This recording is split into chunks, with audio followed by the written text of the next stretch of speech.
हैं भारतीय न्यूज़ 24 और मैं हूं भारतीय न्यूज़ 24 के लिए देवेंद्र सिंह धाकरे। आज आपकी मुलाकात हम डॉक्टर पार्थ सारथी शर्मा जी होम्योपैथिक के जो बहुत बड़े डॉक्टर हैं, जिन्होंने डॉक्टरेट की डिग्री जो है यूनिवर्सिटी यूनाइटेड किंगडम से प्राप्त की, जिनका नाम जो है गिनीज़ वर्ल्ड ऑफ रिकॉर्ड में दर्ज हुआ, फिर इंडिया बुक ऑफ रिकॉर्ड्स में दर्ज हुआ, 2013 में एशिया बुक ऑफ रिकॉर्ड में दर्ज हुआ, WSDO होम्यो रत्ना 2000 में दर्ज हुआ, लिम्का बुक ऑफ रिकॉर्ड में 2016 में दर्ज हुआ। और ये डॉक्टर पार्थ सारथी शर्मा जी, हम आपके सभी दर्शकों को बता दें भारतीय न्यूज़ 24 के कि ये homeopathic medicine board Uttar Pradesh सरकार के सदस्य भी हैं।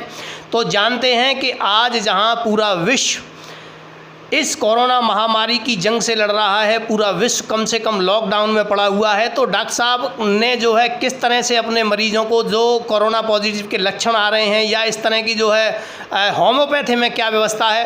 डॉक्टर साहब, आपका भारतीय न्यूज़ 24 में बहुत बहुत स्वागत है। आज जैसा कि हम देख रहे हैं कि एलोपैथी को अगर छोड़ दिया जाए 250 साल के इतिहास को, तो अपनी होम्योपैथी और आयुर्वेद ही प्राचीन विधा है जो ऋषियों की देन है।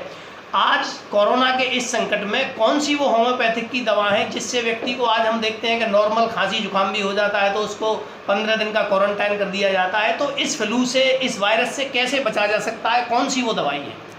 देखिए, कोरोना वायरस आज के समय में हमारे देश में हाहाकार मचा रखा है। बहुत लोग इससे पीड़ित हैं और स्वास्थ्य मंत्रालय ने जितनी गाइडलाइन जारी की है उन सबको अपनाते हुए, सावधानियां बरतते हुए, आपको हाथ धोना है, साबुन से हाथ हमेशा धोते रहिए, हर एक 2-2 घंटे बाद धोते रहिए, सामाजिक दूरी बना कर रखिए, मास्क हमेशा लगा कर रखें। मास्क लगाना इसलिए आवश्यक है क्योंकि कोरोना वायरस का कौन कैरियर है ये आप पता नहीं लगा सकते। सामने वाला व्यक्ति स्वस्थ हो सकता है, एक स्वस्थ व्यक्ति कोरोना वायरस का बहुत बड़ा वाहक हो सकता है, जो वो खुद तो बीमार ना हो लेकिन घर परिवार के बुजुर्गों को बीमार कर सकता है या किसी दूसरे व्यक्ति में ट्रांसमिट कर सकता है। इन सब की सावधानियों को बरतने के लिए जो मंत्रालय ने जो गाइडलाइन जारी की है उसको अमल में लाना चाहिए। इसके साथ ही आयुष मंत्रालय ने भी अलग से अपनी गाइडलाइन जारी की है जिसका प्रयोग करते रहें, जिसका प्रयोग विदेशों में भी किया गया है, पश्चिमी देशों में, यूरोप में भी इस्तेमाल किया गया। जो हमारी आयुर्वेदिक पद्धति है उसको भी इस्तेमाल किया गया। उन्होंने गाइडलाइन में बताया कि किस तरीके से प्राकृतिक हर्ब्स का सेवन करके हम स्वस्थ रह सकते हैं। उसी तरीके से हमारी होम्योपैथी चिकित्सा पद्धति भी इम्यूनिटी को बढ़ाने के लिए और लक्षणों के आधार पर, इलाज के आधार पर होम्योपैथी दवाइयाँ भी बहुत कारगर हैं। इसमें डॉक्टर साहब कौन कौन सी वो खास पर्टिकुलर दवा हैं जिनको इस फ्लू में, इस वायरस में आप देते हैं? इसमें तो हमारे वायरल कॉमन फ्लू की तरह ही मान लीजिए इसे भी, तो बहुत सारी दवाइयाँ हैं जो होम्योपैथी में इस्तेमाल होती हैं। एकोनाइट है, ब्रायोनिया है, बेलाडोना है, जेल्सिमियम है, यूपिटोरियम परफोलेटम है, ऐसी इन्फ्लुएंजिनम है। ये सब दवाइयाँ हमेशा इस्तेमाल होती रही हैं। इसे भी हमने एक वायरल डिजीज़ मानते हुए और वायरस का प्रकोप है, इसको देखते हुए हमने निर्णय लिया है अपने अनुभवों के आधार पे कि हमारा जो तापमान है आगरे का जी, या हमारे उत्तर प्रदेश का तापमान है, आसपास के क्षेत्रों का तापमान है, क्योंकि हर तापमान के अनुसार हमारी होम्योपैथिक दवाइयों का उपयोग भी बदल जाता है। इसीलिए हमने अपने क्षेत्र में अपने लोगों को ब्रायोनिया नामक दवा की सिफारिश की है कि लोग इसे सेवन कर सकते हैं। आर्सेनिक, डॉक्टर साहब, इसमें कितना हमने सुना था और देखा भी कि कई डॉक्टर्स होम्योपैथिक ने बताया कि आर्सेनिक दवा भी इसमें बहुत कारगर है। हाँ, आर्सेनिक भी उपयोग में आई थी, वो गलत नहीं है, मैं उसे भी नहीं गलत कहता, लेकिन मेरा सुझाव ये है कि ब्रायोनिया 30 सबसे उपयुक्त दवा है जी। ब्रायोनिया 30, इसमें प्रिवेंटिव और क्यूरेटिव एस्पेक्ट्स दोनों में इस्तेमाल हो सकते हैं, दोनों पहलू पे विचार किया जा सकता है। अगर आप प्रिवेंशन के तौर पर इस्तेमाल करना चाहते हैं तो इसकी 5-5 बूंद सुबह शाम आधा कप पानी में सेवन करें जी। तो इससे अगर आप 5 दिन सेवन कर लेते हैं तो आपकी इम्यूनिटी बढ़ जाती है। इसके अलावा आप जो है अध्यक्ष, लीडर्स आगरा सामाजिक संस्था के अध्यक्ष भी हैं, तो एक एज ए डॉक्टर होने के नाते समाज में आज देख ही रहे हैं कि पूरा लॉकडाउन पड़ा हुआ है, लोग इतने पीड़ित हैं, प्रताड़ित हैं, चाहे वो शासन के द्वारा हो, चाहे स्वास्थ्य विभाग के द्वारा हो, तो किस तरह की मदद उन गरीब लोगों के लिए आपकी संस्था कर रही है?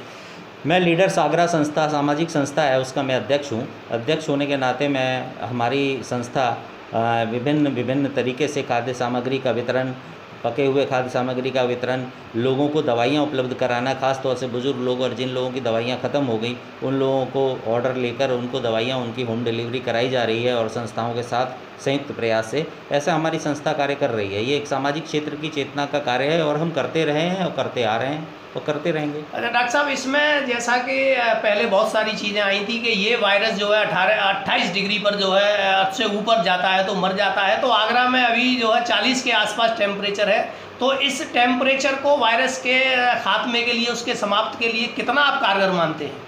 देखिए, वायरस ये माना तो जाता है पश्चिमी देशों में जहाँ पर माइनस में टेम्परेचर रहता है वहाँ उसका विकराल रूप होता है। हम एशियन कंट्री में रहते हैं, यहाँ पर वायरस डिजीज़ का प्रयोग को कम रहता है, यहाँ बैक्टीरियल इन्फेक्शंस ज़्यादा होते हैं, इसीलिए उसका अनुमान लगाया गया कुछ लोगों ने। ऐसा कोई साइंटिफिक वैज्ञानिक प्रमाण नहीं है कि गर्म देशों में नहीं होगा। हमारे यहाँ आज के समय में लगभग 40 का तापमान है, फिर भी वायरस अपना प्रकोप तो दिखा ही रहा है। इस बारे में हमें जानकारी नहीं है और इस बारे में ज़्यादा कहना उचित नहीं है, और मैं नहीं मानता कि तापमान से इसको कोई संबंध है। डॉक्टर साहब, योग को इसमें वायरस में या इम्यून सिस्टम के लिए आप कितना कारगर मानते हैं? देखिए, प्रकृति के साथ चलिए। सूर्योदय और सूर्यास्त होने का समय फिक्स है, तो जब सूरज उगता है उस समय आप जागिए और सुबह आप धूप में अपनी सुबह 7 से 8 बजे के बीच में 10 से 15 मिनट आप अपनी त्वचा पर धूप दिखाइए, क्योंकि विटामिन डी का एब्जॉर्प्शन उस समय बहुत ज़्यादा होता है और विटामिन डी की कमी अगर नहीं रहेगी शरीर में तो वायरस अपना इफेक्ट नहीं दिखा पाएगा। इसके अलावा योगा, मेडिटेशन, अध्यात्म,